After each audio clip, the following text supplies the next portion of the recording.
नमस्कार दोस्तों, आप सभी का स्वागत है हमारे यूट्यूब चैनल पर। हम डेली बेसिस पे करते हैं DT+V का प्रीवियस क्वेश्चन पेपर। तो आज जो हम पेपर सॉल्व करने जा रहे हैं वो TGT मैथ मेल का है, जिसका पेपर 2/9/2021 को हुआ था। तो चलिए स्टार्ट करते हैं, देखते हैं मैथ के प्रश्न को।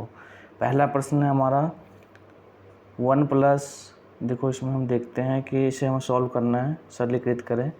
तो यहाँ पर दिया 1+2 अब इसको क्या कर लिख सकते हैं, देखो 5 - 3 है तो इसको -3 भी लिख सकते हैं, ठीक है। और यहाँ -1 -9 + 2 की पावर -1, ठीक है। अब इसको हम क्या करेंगे, आगे इसको सॉल्व करेंगे।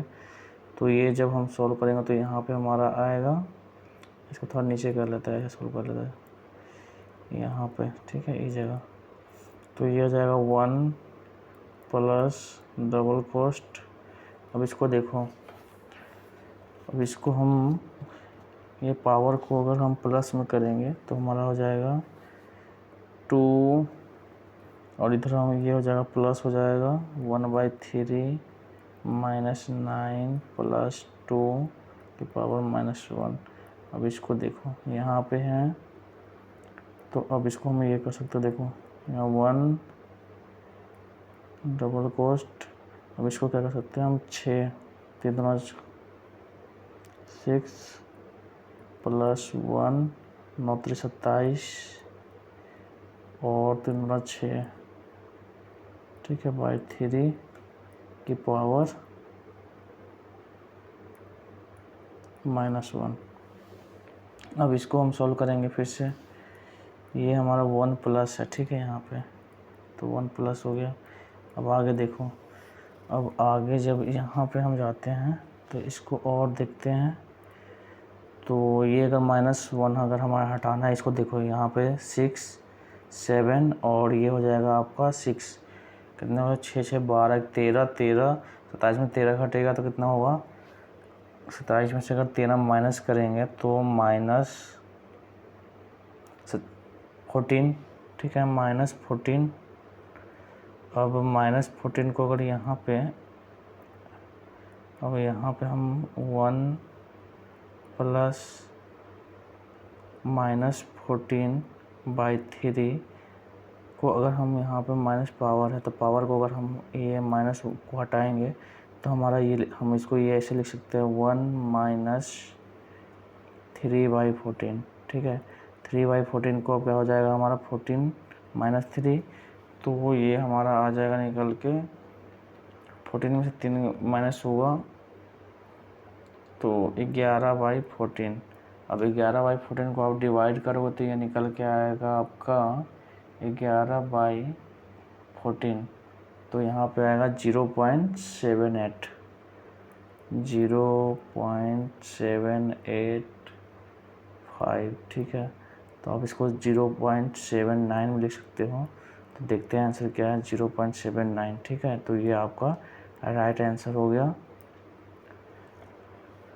अब की बार जो क्वेश्चन है थोड़ा सा कठिन है, तो थोड़ा पेशेंस रखिएगा।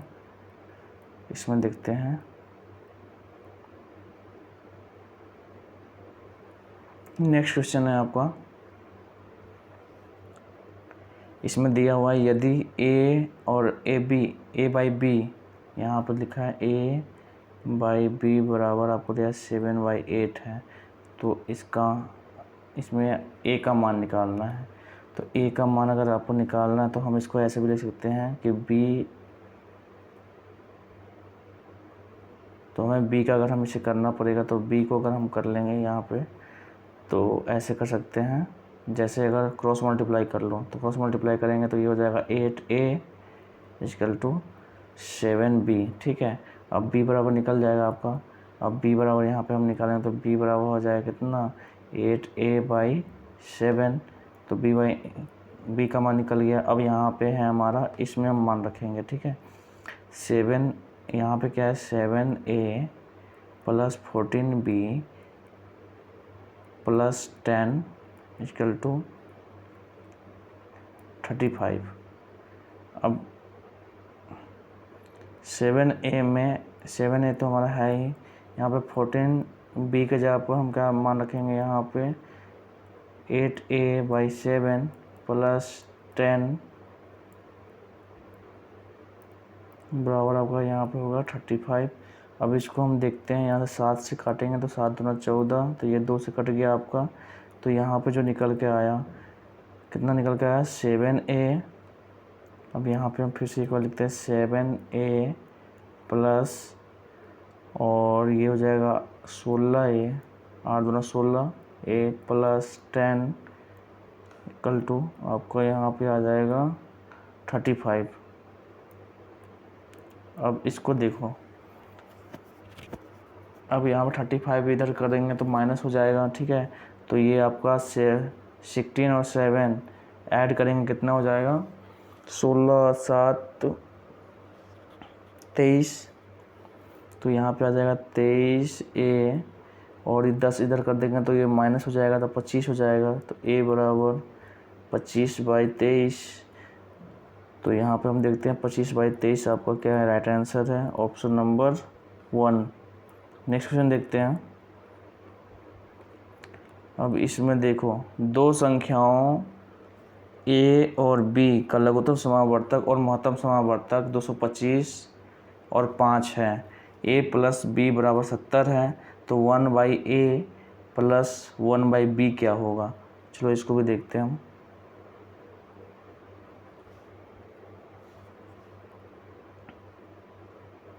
तो 1/a यहाँ पर देख लेते हैं, 1/a प्लस 1/b क्या होगा। तो 1/a मतलब क्या होगा, और इसको हम ऐसे करेंगे तो ये हो जाएगा a प्लस b, और ये हो जाएगा ab, ठीक है। कैसे होगा मैं बताता हूँ। देखिए, इन दोनों का हम एलसीएम निकालेंगे तो एलसीएम हो जाएगा ab, ठीक है। अब यहाँ पे हम, इसमें कुछ नहीं है तो यहाँ पे हो जाएगा हमारा b, और ये हो गया a, तो ये भी तो a प्लस बी हो गया, ठीक है। तो वैसे ही है। तो यहाँ हम देखते हैं a प्लस बी हमें दिया हुआ 70, तो यहाँ पे हम 70 लिख दिए। a प्लस बी हमें 70 दिया तो 70 लिख दिया। अब देखो, अब यहाँ पे a b क्या होगा। तो a b हम यहाँ पे देखते हैं कि लघुत्तम समावर्तक और महत्तम समावर्तक हमारा कितना है, 25 है। तो पहली संख्या इंटू अगर दूसरी संख्या अगर हम निकालते हैं, पहली संख्या इंटू दूसरी संख्या, तो क्या होता है हमारा एलसीएम, यहाँ पे एलसीएम इंटू एचसीएफ। तो एलसीएम कितना है, यहाँ पे हमारा एलसीएम दिया हुआ है कितना, लघुत्तम समावर्तक 225 है, और एचसीएफ कितना है 5 है। तो हमारा यहाँ पे हमारा देखो, इसमें लिखा पहली संख्या a और दूसरी संख्या b है। तो पहली संख्या इंटू दूसरी संख्या, तो एलसीएम इंटू एचसीएफ हो जाएगा। तो एलसीएम यहाँ पर देख लेते हैं हम, एलसीएम कितना है 225 इंटू एचसीएफ हो गया 5। अब इसको आप डिवाइड कर लो, 5 से हमारा 70 कटेगा तो कितना हो जाएगा, यहाँ पे जो निकल के आएगा 14। तो 14/14 225 आपका क्या है यहाँ पे 225, राइट आंसर है हमारा 14/225। नेक्स्ट क्वेश्चन देखते हैं हम। अब देखो, इसमें दिया है कि वह सबसे छोटी संख्या ज्ञात करे जो 11 से कम करने पर 6 12 6 12 18 और 20 से विभाज्य हो। तो अब हम इसका एलसीएम निकालेंगे सभी का, 6 12 18 20 सभी का एलसीएम देख लो। तो यहाँ पे हम 2 से लगाएंगे तो ये 3 हो जाएगा, ये फिर 9 हो जाएगा, ये 10 हो जाएगा। अब इसको 2 से एक बार और लगा लो, तो 2 से लगाएंगे तो ये 3 ये 9 ही रहेगा, और ये 5 हो जाएगा। 3 से करेंगे तो 3, ये 3 3 9 और 5। अब देखो 2 दूना 4, 4 3 12, 12 5 60, और 60 3 आए 180। मतलब यहाँ पे जो निकल के आ रहा है आपका 180 के प्लस, यहाँ प्लस 11, मतलब इतना होना चाहिए। अब आप यहाँ पे k का मान 1 रखो, 2 रखो, 3 रखो, तो ऐसे ही हम रख के देखेंगे, ठीक है। और ऑप्शंस के अनुसार आपको आना चाहिए। देखो तो हम यहाँ पे अगर हम 18 हैं तो 18 180 इंटू 18 अगर रख देते हैं, अब प्लस 11 करते हो, तो अब देख लो 180 में अगर हम 18 रखेंगे तो 18 में 324 हो गया, 324 340, ठीक है। 180 में अगर मल्टीप्लाई करोगे आप, 180 में 18 से मल्टीप्लाई करोगे तो 3240 आएगा, प्लस 11 तो आपको यहाँ पर दिया है कि 11 कम करने पर, ठीक है, कि कौन सी संख्या जिसमें 11 कम करने पर, तो इसमें 11 में ऐड करना पड़ेगा। जो संख्या आएगी वो देखो, अभी इसमें जो संख्या आ रही है कितने अगर ऐड करेंगे यहाँ पे तो 32, यहाँ पे 51, 32 51। अब ये संख्या है जिसमें हम 11 कम करेंगे तो ये जो संख्या निकल के आएगी, कितने निकल के आएगी, 3240। ये सभी संख्या से डिवाइड है हमारा, 6 12 18 और 20 सभी से डिवाइड हो जाएगी, ठीक है। तो कि यहाँ पे एलसीएम है, हमने देखा है निकाल के, तो इसलिए हमारा ऑप्शन नंबर 3 राइट आंसर है। नेक्स्ट क्वेश्चन देखते हैं। देखो 2 समीकरण हैं इसमें, देखो थोड़ा सा क्वेश्चन कम कठिन दे दिया गया है इसमें, ठीक है। तो इसमें देख लो 7x 8z 9y 5 है, तो आपका x और y का अनुपात क्या होगा, तो देखते हैं हम यहाँ पे। देखो 7x है, पहला समीकरण लेते हैं 7x plus 8z minus 9y equal to 5। यहाँ पे हम देते हैं 9x minus 8z plus 6y, यहाँ पे माइनस 5 है। अब इन दोनों को हम यहाँ पे ऐसे करेंगे तो ये हमारा कट जाएगा, प्लस माइनस है, ठीक है। तो यहाँ पे आ जाएगा हमारा निकल के 8 7 9 7 16 x, यहाँ पे होगा माइनस 3y, और ये आपका कट जाएगा, 5 में से 5 घटेगा तो 0 हो जाएगा। तो आपको यहीं पे निकल के आ रहा है, देखो यहाँ पे पता चल जा रहा है कि 16x माइनस 3y। अब देखो यहाँ पे हम देखेंगे 16x minus 3y equal to 0, तो इसको हम ये लिख सकते हैं 16x इक्वल टू 3y भी लिख सकते हैं, x बाई वाई 3/16। तो जो हमारा रेशियो निकल के आ रहा है कितना, 3/16, तो 3/16 हमारा यहाँ पर राइट आंसर है, ऑप्शन नंबर 1। नेक्स्ट क्वेश्चन देखते हैं। राजेश और राकेश की मासिक आय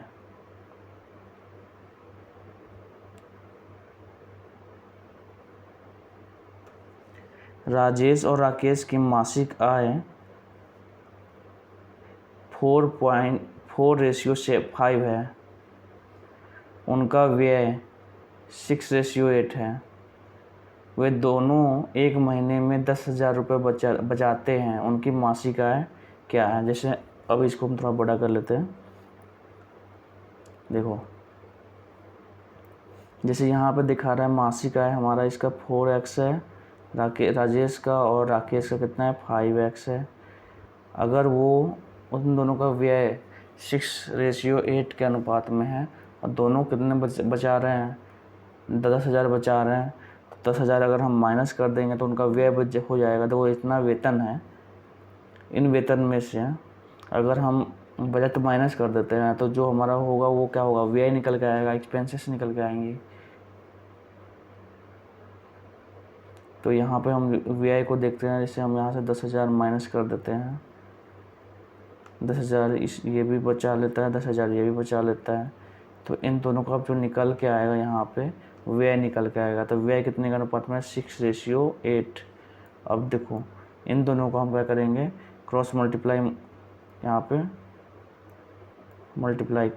क्रॉस मल्टीप्लिकेशन कर लेंगे।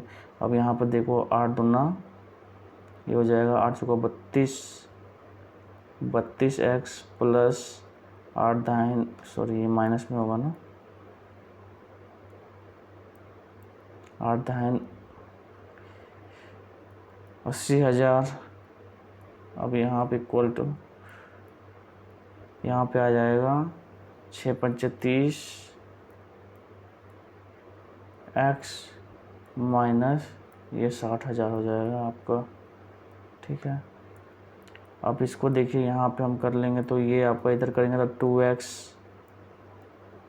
चल 2 यहाँ पे आ जाएगा, इधर जाएगा तो ये 20,000 हो जाएगा। x बराबर कितना हो गया, यहाँ पे निकल के आएगा x इक्वल टू 10,000 हो गया, x बराबर 10,000।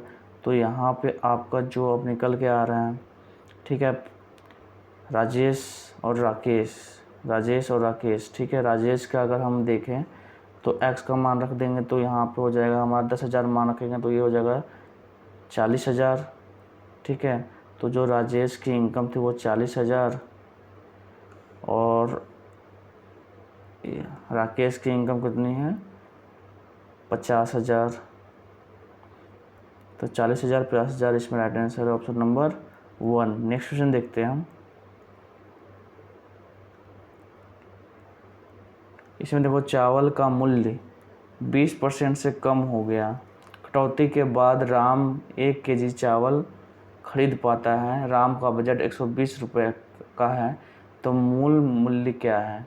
जैसे देखो 20% की कमी के बाद, जैसे मान लेते हैं कि 20% कम होने के बाद, तो कम हो गया तो कितना हो गया 80/100। तो पहले कितना था, यहाँ पे देखो, यहाँ पे 4/5, इसको 4/5 भी लिख सकते हैं, ठीक है। तो पहले जो था वो चावल का प्राइस की बात करें तो 4/5 था, 4:5 सॉरी, पहले कितना था 5 था, कम होकर कितना हो गया 4 हो गया। तो अगर हम अब कितना केजी खरीद पा रहा है, केजी की बात करें तो यहाँ पे 4 केजी खरीद रहा था, ठीक है।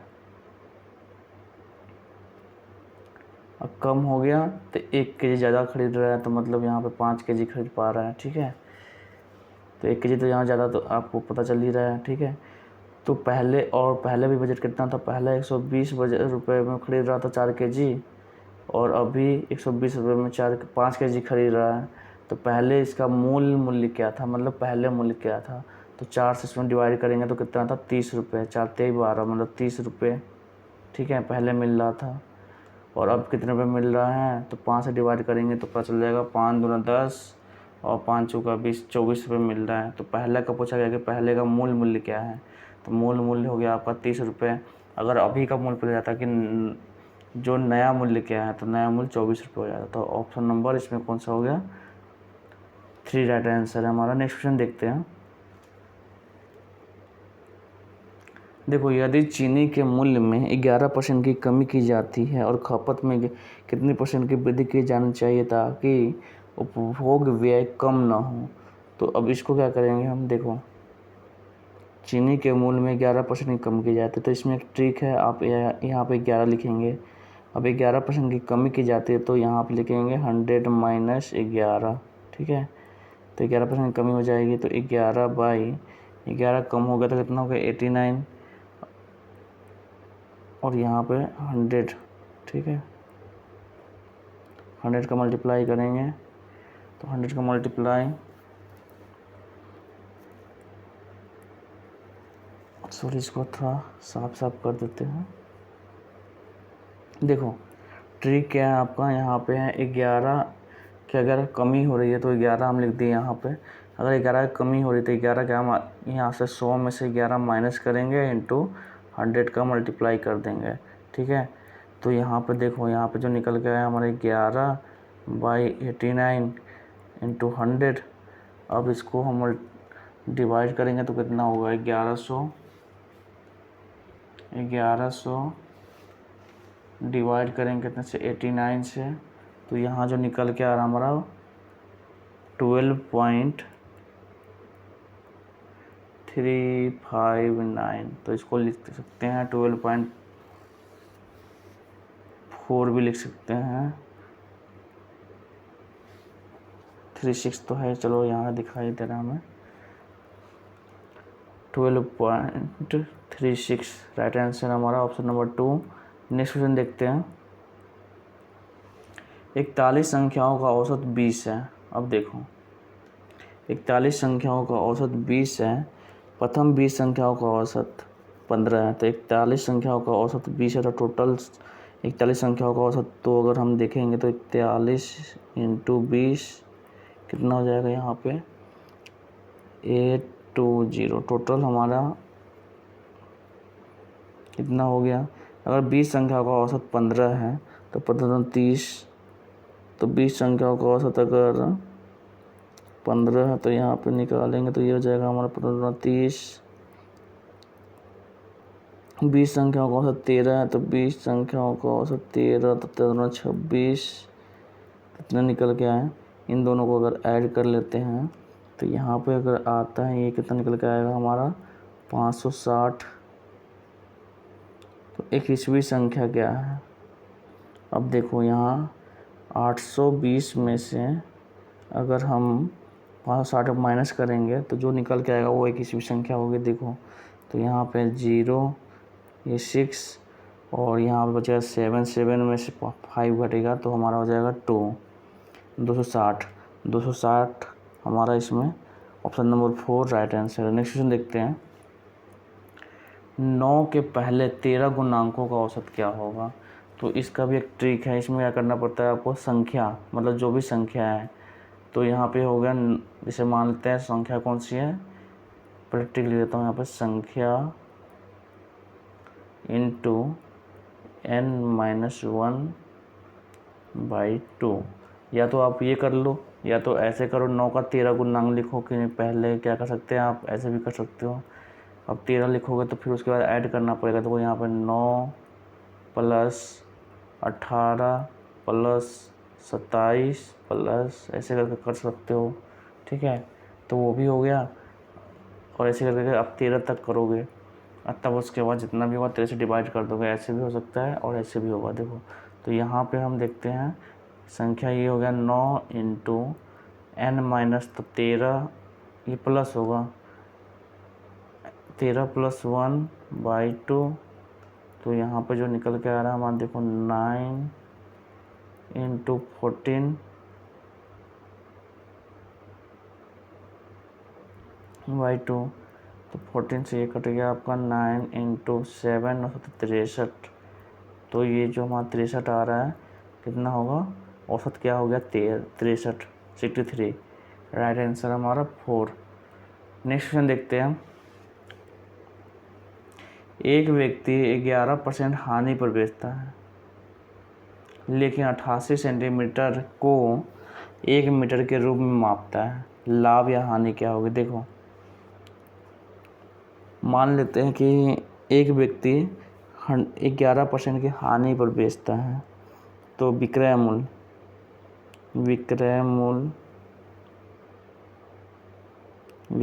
या आप कॉस्ट प्राइस बोल सकते हो, विक्रय मूल्य एसपी, ठीक है, एसपी भी बोल सकते हो। एसपी कितना है, अगर हम यहाँ पर देखते हैं 11% की हानि पर बेचता है, अगर हमारा पहले क्रय मूल्य मान लेते हैं कि क्रय मूल्य कितना है, क्रय मूल्य अगर 100 है, क्रय मूल्य 100 है, तो यहाँ पे 11% की हानि पर बेचता है, तो विक्रय मूल्य कितना हो जाएगा, विक्रय मूल्य 11% की हानि पर, तो मतलब यहाँ पे हो जाएगा 89 में बेचा।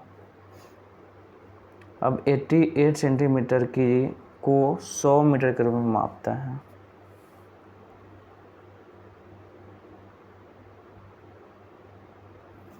अब यहाँ हमें समझ में आ रहा है कि अगर 1 मीटर बराबर 100 रुपया है, ठीक है, 1 मीटर बराबर अगर 100 रुपये हैं तो ये 100 सेंटीमीटर हो जाएगा, 100 सेंटीमीटर, ठीक है। तो 88 मीटर बराबर क्या होगा, तो 88 मीटर बराबर 88 रुपये हो जाएगा। ठीक है, 88। तो पहले जो हमारा था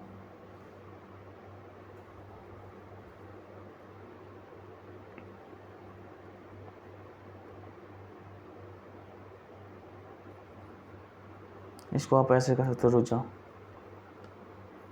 ठीक से बनाते कि एक व्यक्ति 11% की हानि पर बेचता है, तो विक्रय मूल्य डायरेक्ट हम लिखते हैं विक्रय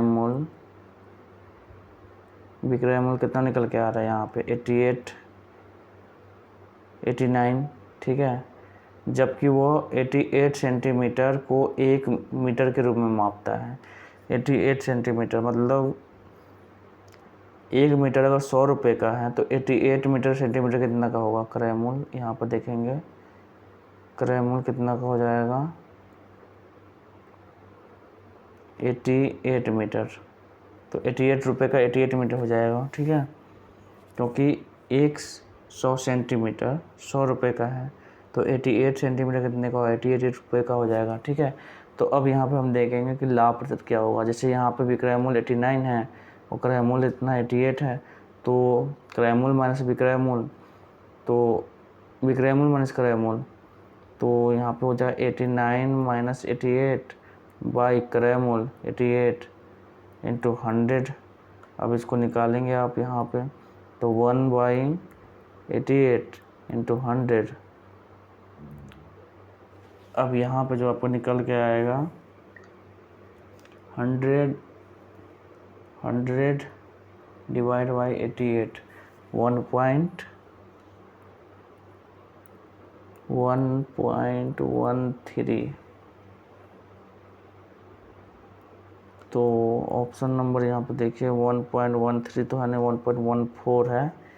इसके आगे भी अगर हम निकालेंगे तो ये हमारा निकलते ही जाएगा। ठीक है, तो हम इसको आगे भी लिख सकते हैं 1.14 भी लिख सकते हैं। तो 1.14 हमारा इसमें राइट आंसर हो गया, ऑप्शन नंबर 4। नेक्स्ट क्वेश्चन देखते हैं। देखो, एक व्यक्ति लागत मूल्य पर 27% का लाभ अंकित करता है और सूची मूल्य पर 18% की डिस्काउंट देता है। वास्तविक लाभ प्रतिशत क्या है? जैसे 27% अधिक अंकित किया, मान लेते हैं कि क्रय मूल्य पर क्रय मूल्य इसका क्रय मूल्य 100 है। अगर वो ज़्यादा अंकित करता है तो अंकित ज़्यादा करेगा तो लाभ 27% का लाभ अंकित करता है, तो SP 127 हो जाएगा। अब 127 पर वो 18% का डिस्काउंट देता है,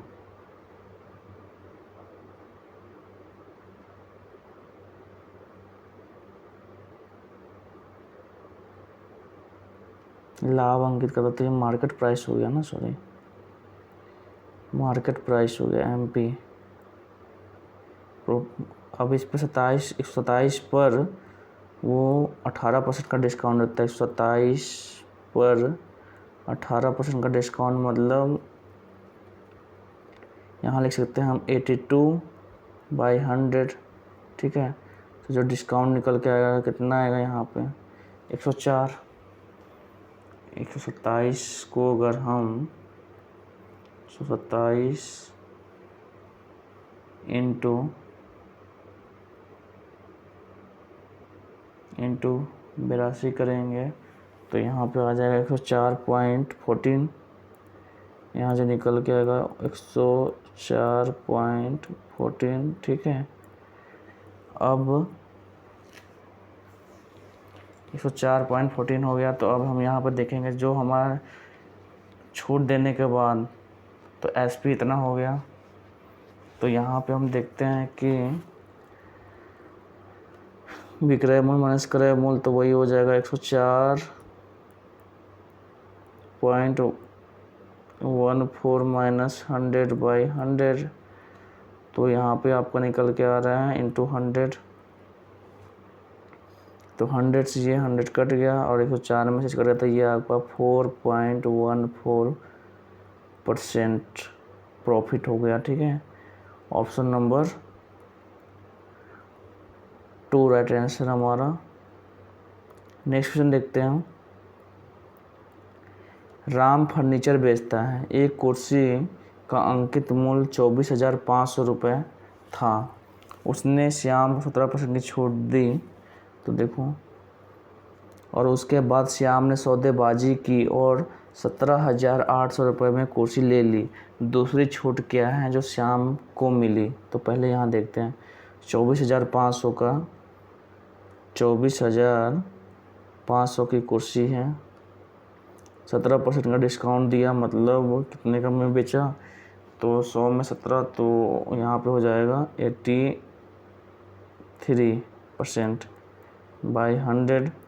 83 इस 2 जीरो से 2 जीरो कट गया, यहाँ पे है 245 इंटू 83, तो ये आपका निकल के आ रहा है 245 इंटू 83, तो यहाँ पर 20,335, 20,335। अब देखो, कुर्सी 17% छूट के बाद इतने बिकनी चाहिए, लेकिन उसने लिया कितने में? 17,800 में। 17,800 में लिया, 17,800 यहाँ से हम माइनस कर देंगे, 17,800 माइनस कर देंगे तो कितना हो जाएगा? यहाँ पे माइनस करेंगे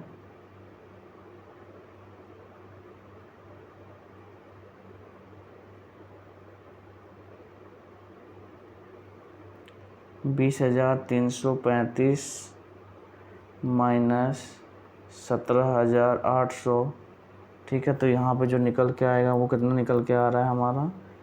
25,35, ठीक है, 25,35 हो गया। अब 25,35 जो निकल के आ रहा है ये डिस्काउंट है, ठीक है। कितने का डिस्काउंट है? तो यहाँ पे हम देखेंगे 25,35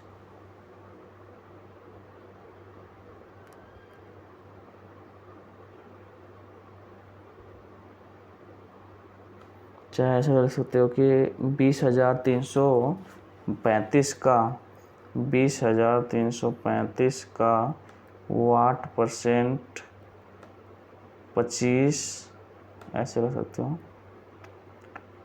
25,35 है, ठीक है।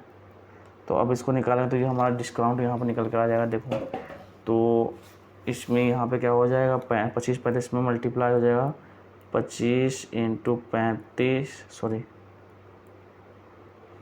25,35 इंटू 100 बाई 20, 335। अब इसको आप यहाँ पे करेंगे तो ये जो आपका निकल के आएगा 25,35 इंटू 100 डिवाइड करेंगे 20,335, तो 12 पॉइंट जो यहाँ निकल के आया कितना आएगा? 12.46। अब देखिए आप यहाँ पे 12.46 का डिस्काउंट है या नहीं है, ठीक है। 12.47 इसमें दिया है, तो आपका ऑप्शन नंबर 4 राइट आंसर है। नेक्स्ट क्वेश्चन देखते हैं। 2 वर्ष का चक्रवृद्धि ब्याज। अब देखो, इसमें भी थोड़ा कठिन दे दिया है। अब देखो, 2 वर्ष का चक्रवृद्धि ब्याज कितना है? यहाँ पे इतना है, और 3 वर्ष का चक्रवृद्धि ब्याज इतना है। तो ब्याज दर और धनराशि क्या है? तो ब्याज दर और धनराशि क्या होगी? 2 वर्ष का चक्रवृद्धि ब्याज इतना है, 3 वर्ष का चक्रवृद्धि ब्याज इतना है। तो इसमें हम निकालेंगे,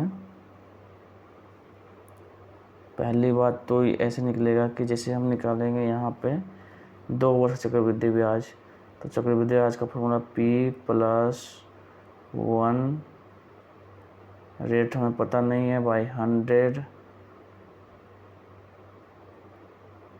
2 वर्ष के लिए इतना 9592200 इतनी है। तो ये आपका समीकरण नंबर 1 हो गया। फिर दूसरा है आपका P 3 वर्ष के लिए, तो 3 वर्ष के लिए P+1 R/100, 2, यहाँ पर 3 वर्ष के लिए ये कितना निकल के आएगा आपका 10, 50, 34, 10, 50, 34 और 59। अब इसको सॉल्व करके देखिए आप। यहाँ पे अगर हम इसे सॉल्व करेंगे तो इधर आएगा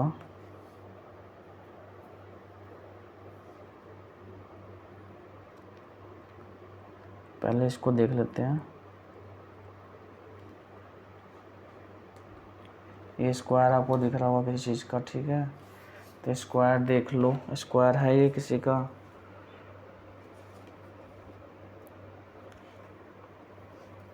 कितना है 95, 92,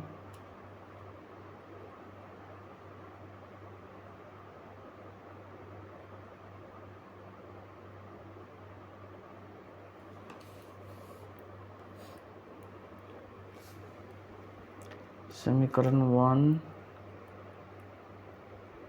ऐसे कर लेते हैं ना। समीकरण 1 रुक जाओ थोड़ा सा,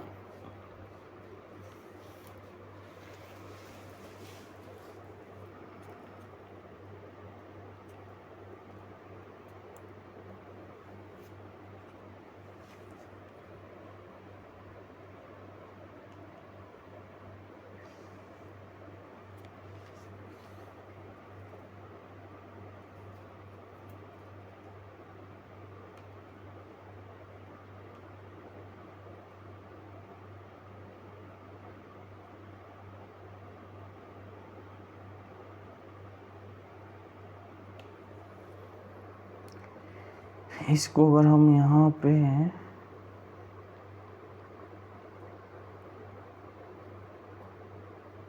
1 वर्ष का निकाल लें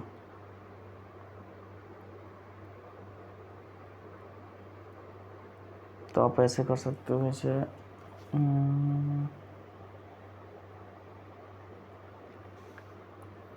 जाओ, इसको हम बाद में सॉल्व करेंगे, आगे चलते हैं। नेक्स्ट क्वेश्चन देखते हैं पहले। देखो, एक बेलनाकार बक्से की क्षमता इतनी है तो त्रिज्या 23 सेंटीमीटर है, तो बक्से की ऊंचाई क्या होगी। जैसे हम यहाँ देखते हैं कि बेलन का आयतन हम बात करें 2πr² होता है, बराबर यहाँ पर दिया है 81,466। बेलन का आयतन πr² होता है, 2πr² नहीं। तो यहाँ पे हम देते हैं 22/7 इंटू आर हो गया 23 इंटू 23 इंटू एच। हाइट ही तो हमें निकालना है 81,466। तो एच बराबर हम देख लेंगे यहाँ पे एच क्या होगा हमारा। तो एच हो जाएगा 81,466 इंटू 7। तो ये हो जाएगा इंटू 7, यहाँ पे 23, यहाँ पे 22 भी होगा, सॉरी ये 22 इंटू 23 इंटू 23। अब इससे आप काटोगे, इसको 23 कर लेते हैं यहाँ पे, ठीक है। अब यहाँ पे आप इसे काटेंगे तो ये कितना आएगा निकल के, आप इसे एक बार देखिए। जैसे 81,466 में अगर 22 से भाग देंगे तो यहाँ पे आ जाएगा आपका निकल के,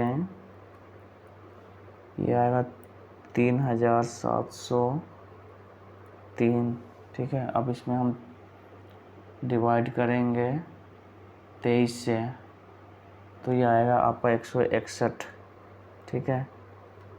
13161, फिर डिवाइड करेंगे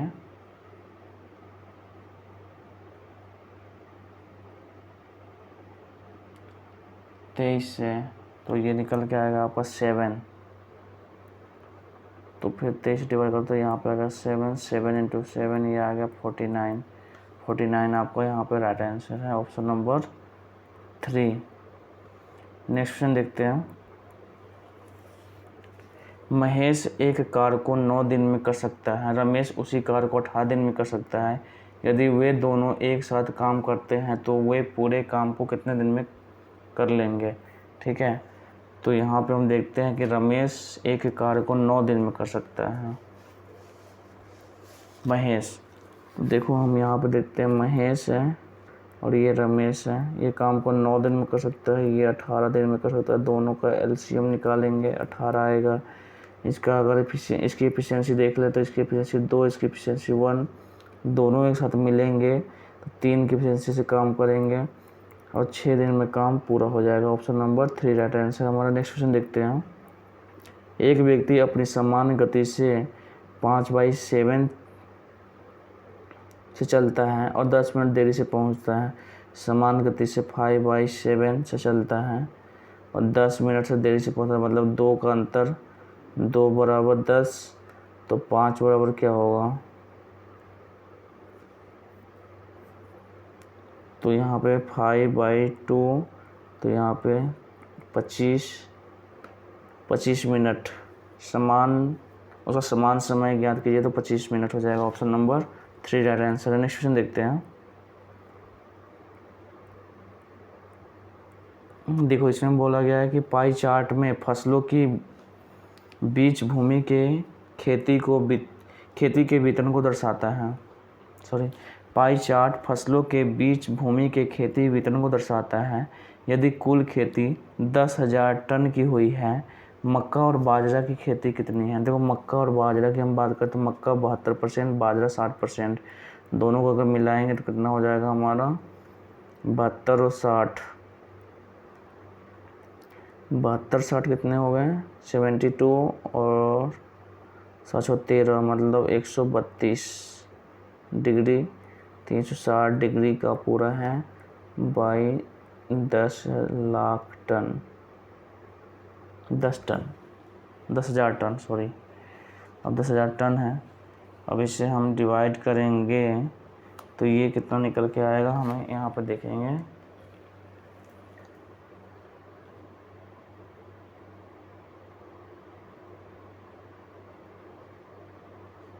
132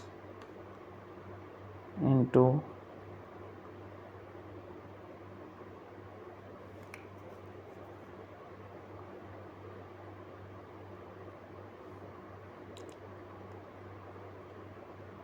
360 से, तो ये जो निकल के आएगा आपका यहाँ पर 3666.666, ठीक है। तो यहाँ पे 366 है, तो यहाँ पर देख लो 3666, तो ऑप्शन नंबर 3 राइट आंसर है। नेक्स्ट क्वेश्चन देखते हैं। देखो इसमें पूछा गया है यहाँ ग्राफ दर वर्ष चीनी के उत्पादन को दर्शाता है। कितने वर्ष में चीनी का उत्पादन पिछले वर्ष में उत्पादन से 10% से अधिक कम हो गया है।